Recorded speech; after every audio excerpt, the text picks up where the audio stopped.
Hi guys and assalamu alaikum and welcome to my new blog post number 15. And in today's blog post, I'm going to discuss about project phase. So let's start.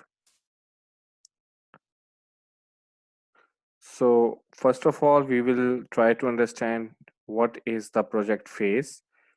So basically, a project phase is a collection of logically related project activities that culminates into completion of one or more deliverables. So the phases in a life cycle can be described by a variety of attributes, and these attributes may be measurable and unique to a specific phase. So these attributes may include um, name. Could be like, for example, phase A, phase B, phase one, phase two, proposal phase, ending phase, starting phase, middle phase, something like that. Then there is a number, for example, three phase. There are three phases in the project, five phases in the project, six, and something like that. Then there could be a duration.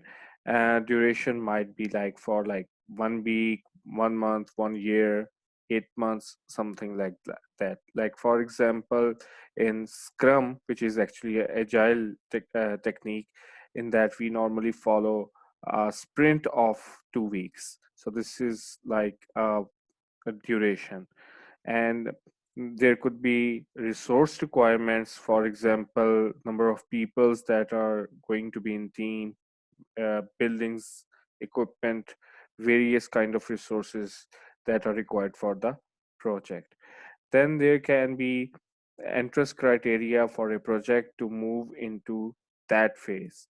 For example, specified approvals that are required to be documented, some certain documents like, for example, contracts that are required to be signed or sign in before entering into the project next phase. Then there should be an exit criteria for a project to complete a phase. And it again involves various document approvals, completed documents, completed deliverables, and things like that. So uh, phase gate may be separated into distinct phases or subcomponents. These phases or subcomponents are generally given names that indicate the type of work done in that phase. Some of them are like concept development, feasibility study, customer requirements, and solution development. Apart from that, you can also include design, prototype, building, testing, transitioning, commissioning, different kind of like milestones review, and various lessons learned that are uh, learned during the project phase. These could be good or bad depending upon the uh, project that we are continuing with. Okay, the project phases may be established based on various factors, including but not limited to various kind of management needs, stakeholder needs, uh, as per the nature of the project. Then there could be unique characteristics of an organization or technology. Then there could be project elements, including, for example, technology, engineering, IT, infrastructure, businesses, processes, or legal department. And then there could be decision points, for example, funding of the project go or no go, or like a milestone review. So if you use multiple phases in a project, it may provide better insight to managing the project. It also provide an opportunity to assess the project performance and take necessary corrective or preventive actions in upcoming phases.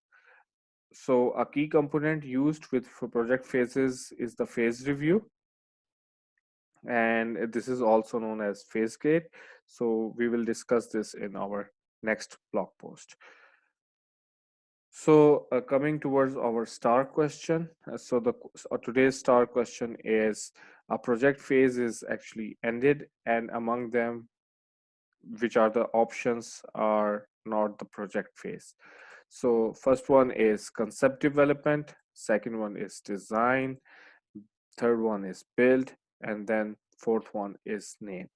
So, there's a hint for you as well. You can actually re-listen this recording and you will get the answer. Uh, Please do not forget to answer the question in comments. And thanks for viewing this blog post. Please do not forget to like, subscribe, and share this channel. And as always, please spread the knowledge. Thank you.